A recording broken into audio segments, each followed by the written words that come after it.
الحمدللہ، تمام تعریفیں اللہ رب العزت کے لیے سزاوار ہے جو علی کل شیء قدیر ہے۔ درود و سلام نازل ہو خاتمین علیہم الصلاۃ والسلام پر اور آپ کے آل و اصحاب پر، بزرگان دین عزیز، نوجوانوں، فرما پردانشی خواتین اور پیارے بچوں۔ آج کی اس مختصر سی نشست میں ہم اور آپ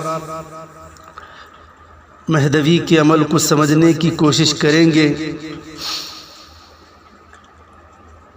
عزیزان محترم، اللہ تعالیٰ محب گوئی عمل با محبت کرنے کی توفیق عطا فرمائے۔ مہدویت عین اسلام ہے، مہدویت حقیقت اسلام ہے، مہدویت روح اسلام ہے، مہدویت اتباع رسول اللہ صلی اللہ علیہ وسلم ہے، مہدویت قرآن کا نچوڑ ہے، مہدویت قرآن کی مراد ہے، مہدویت قرآن کی پکار ہے، مہدویت نبی کریم صلی اللہ علیہ وسلم کا حقیقی عمل کا نام ہے۔ مہدویت کی ہر تعلیم اللہ واسطے ہے، اسی لیے اسی بنا پر مہدوی کا ہر قول، ہر فعل، ہر عمل اللہ واسطے ہے۔ اس قرآن کی آیت کے تحت اللہ تعالیٰ ارشاد فرماتا ہے، قل ان صلاتی نسکی و محیای و مماتی للہ رب العالمین۔ اے آپ صلی اللہ علیہ وسلم فرما دیجئے، بالیقین میری نماز اور میری ساری عبادتیں، میرا جینا اور میرا مرنا سب اللہ ہی کے لیے ہے، جو تمام عالمین کا رب ہے، پالنہار ہے، پروردگار ہے عالموں کا۔ تو معلوم یہ ہوا اللہ تعالیٰ حکم خداوندی دے رہا ہے اور نبی کریم صلی اللہ علیہ وسلم سے مخاطب ہے، اور نبی صلی اللہ علیہ وسلم فرما رہے ہیں کہ میرا جینا، میرا مرنا، میری نماز، میری عبادتیں سب اللہ واسطے ہیں، سب اللہ ہی کے لیے ہیں، سب اس کا ماوا ملجا سب اللہ ہی ہے، اللہ ہی مراد اور منشا مقصد عبادت ہے۔ اس بات کو میرے آقا نبی کریم صلی اللہ علیہ وسلم سمجھایا اور اس بات پر سختی سے عمل کرے اور سختی سے عمل کرنے کی تاکید فرمائی۔ تو مہدی آخر زمان علیہ الصلوۃ والسلام ہیں۔ عزیزان محترم، دور ولایت کے دو واقعے پر میں اکتفاج کرنے کی کوشش کروں گا۔ پہلا واقعہ تو وہ ہے امیر المومنین حضرت علی کرم اللہ وجہہ رضی اللہ تعالیٰ عنہ ایک مرتبہ جنگ کے میدان میں کافر پر اب غالب آ چکے تھے، تلوار کا وار کرنا ہی باقی تھا، دھڑ سے سر الگ ہونا باقی تھا۔ اسی درمیان اس نے فوراً آپ کے چہرے اقدس پر، وہ چہرہ جس چہرے کو دیکھنا عبادت بیان فرمایا، میرے نبی پاک صاحب اللہ صلی اللہ علیہ وسلم نے چہرے پر تھوک دیتا ہے، بدتمیزی کر دیتا ہے۔ فوراً مولا علی مشکل کشا رضی اللہ تعالیٰ عنہ اٹھ کر کھڑے ہو جاتے ہیں اور یہ کہہ دیتے ہیں کہ جا، میں نے تجھے معاف کر دیا۔ کافر و مشرک جو حیران پریشان ہو جاتا ہے، وہ یہ سمجھ رہا تھا میں نے تو ان پر تھوک دیا، غصے میں اور دوبالا ہو جائے گا، غصے میں اور اضافہ ہو جائے گا اور وہ سختی سے پیش آئیں گے۔ انسانی عام فطرت کی بات ہے، وہ کہتے ہیں کہ مجھے تو نے مارا، مجھے تو نے تھوکا، میں کون ہوں جانتا ہے۔ جو میں ہوتا ہے وہ میں کھڑے ہو جاتا ہے۔ لیکن یہ مولا علی مشکل کشا رضی اللہ عنہ کے عمل کو دیکھ کر کافر بھی شجر پریشان ہو گیا۔ کافر نے کہا، اے مولا علی مشکل کشا رضی اللہ عنہ، آپ کی کیا وجہ ہے؟ آپ نے مجھے کس لیے مجھے معاف کر دیا؟ تو کہا کہ دیکھ، میرا یہاں پر آنا، میرا تیرے مقابل میں آنا، میرا تجھ پر غالب آنا، یہ سب اللہ واسطے ہے، اللہ کے لیے ہے، مگر تو نے مجھے تھوک دیا۔ اگر میں اس کے بدلے میں تجھے وار کرتا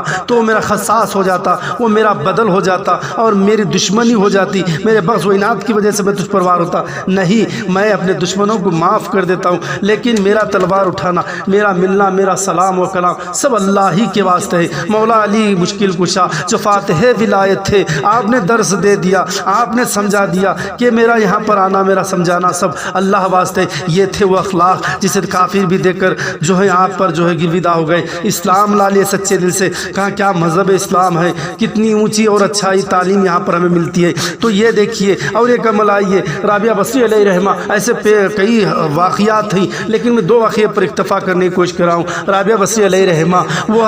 راستے سے جا رہے تھے، ایک ہاتھ میں جو ہے پانی لیے ہوئے، پانی کا لوٹا لیے ہوئے، دوسرے ہاتھ میں آگ کی چنگاریاں لے کر نکلے۔ تو پوچھنے والوں نے پوچھا، اے بی بی کہاں جا رہی ہو اور یہ ہاتھ میں کیا ہے؟ تو کہا کہ ایک ہاتھ میں پانی ہے، دوسرے ہاتھ میں آگ ہے، میں جا رہی ہوں اس پانی سے میں دوزخ کو بجھا دوں اور اس آگ سے میں جنت کو جلا دوں۔ پوچھا کہ کیوں، کیا وجہ سے؟ تو کہا اس لیے کوئی نماز عبادت پڑھتا ہے تو وہ جنت کی نعمتوں کو حاصل کرنے کے لیے کوئی عبادتیں کرتا ہے، وہ خوف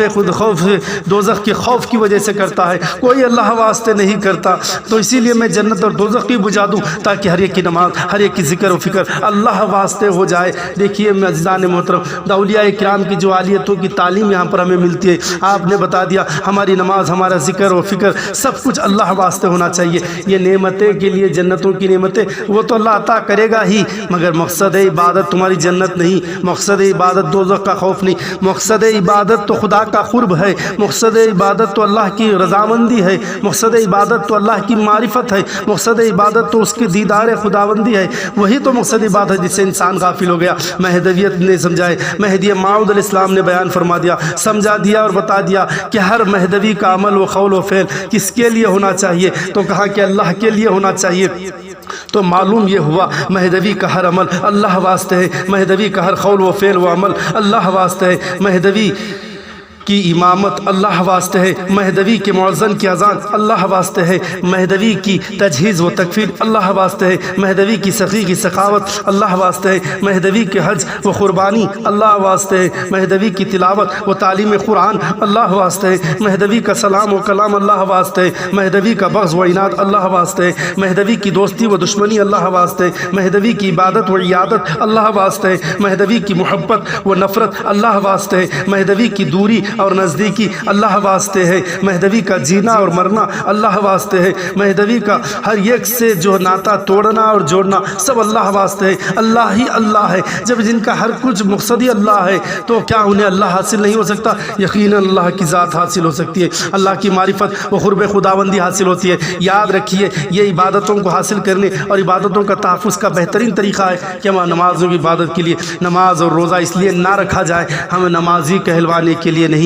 حج اس لیے نہیں کیا جائے تاکہ حاجی کہلانے کے لیے، زکوٰۃ اس لیے نہ دی جائے تاکہ سخی کہلوانے کے لیے، اس طریقے کے لیے نہیں بلکہ اس لیے کیا جائے اگر کوئی ایسا بندہ کر بھی لیتا ہے قیامت کے دن اللہ کے دربار اللہ کے حضور میں پہنچتا ہے، اللہ تعالیٰ اعمال نامے جب پوچھا جائے گا، جب حساب دیا جائے گا تو کہے گا بندہ بڑے شد و درد سے میں نے نمازیں پڑھی ہیں، میں نے روزے رکھی، اللہ نے کہا تو نے نمازیں پڑھی ٹھیک ہے، نمازی کہلوانے کے لیے میں نے تو دنیا میں ہی وہ شہرت دے دی، حاجی کہلوانے کے لیے، ذاکر کہلانے والے کے لیے، شاکر کہلوانے کے لیے، سخی کہلوانے کے لیے، تو نے تو دنیا کو حاصل کرنے کے لیے، دنیا میں شہرت اور رتبہ حاصل کرنے کے لیے، عالم و خطیب کہلانے کے لیے میں نے وہ سب کچھ تجھے دنیا ہی میں دے دیا، بتا کوئی ایسا عمل ہے جو میرے واسطے تو نے کیا ہے میں اس کا حساب کروں گا؟ کوئی عمل نہیں جو اللہ کے واسطے ہوتا ہو۔ اسی لیے بزرگان دین نے دیکھا مسجدوں سے نکلتے تھے ذکر کی تسبیح لیے ہوئے، وہ دیکھنے والے ولیوں کی نظر نے دیکھی ہزاروں کے ہاتھ میں منکے ہیں مگر کوئی ایک بھی دل سے اللہ کو پکارنے والا یہاں پر نہیں ہے۔ تو عزیزان محترم معلوم یہ ہوا